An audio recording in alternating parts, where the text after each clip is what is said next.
Pemirsa, ratusan siswa SD Islam Al-Azhar 40 Cilegon mengikuti sosialisasi bahaya narkoba pada Selasa 30 September.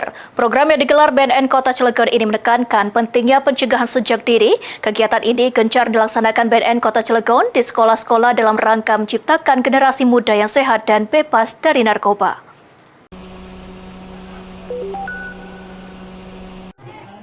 Badan Narkotika Nasional Kota Cilegon Selasa 30 September menggelar edukasi tentang bahaya narkoba di SD Islam Al-Azhar 40 Kota Cilegon.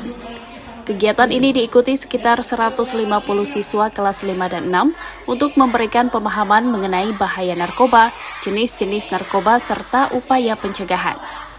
Ketua Tim Katim Pencegahan BNN Kota Cilegon, Hendra, menyebut edukasi ini merupakan bagian dari program Sekolah Bersinar atau Bersih Narkoba, yang juga terkait upaya integrasi kurikulum anti narkoba di sekolah-sekolah, mengingat anak usia sekolah dinilai rentan menjadi sasaran peredaran narkoba, sehingga pencegahan perlu dilakukan sejak dini.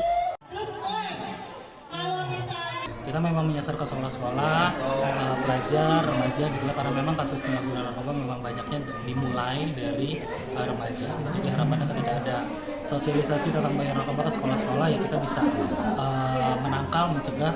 Ketika mereka sudah tahu, harapan kita mereka bisa mencegah diri mereka atau menjauhkan diri mereka dari narkoba. Kami walaupun yang mengikuti ini, walaupun murid kami ini yang ikut hanya kelas 5, kelas 6, harapannya di usia dini mereka mengetahui bahaya penggunaan narkotika untuk kedepannya supaya mereka bisa menjaga diri mereka.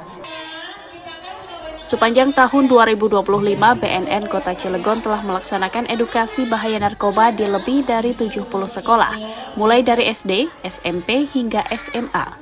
Program ini diharapkan mampu membentuk karakter siswa yang sehat, cerdas, dan bebas narkoba, sehingga dapat fokus belajar dan meraih prestasi.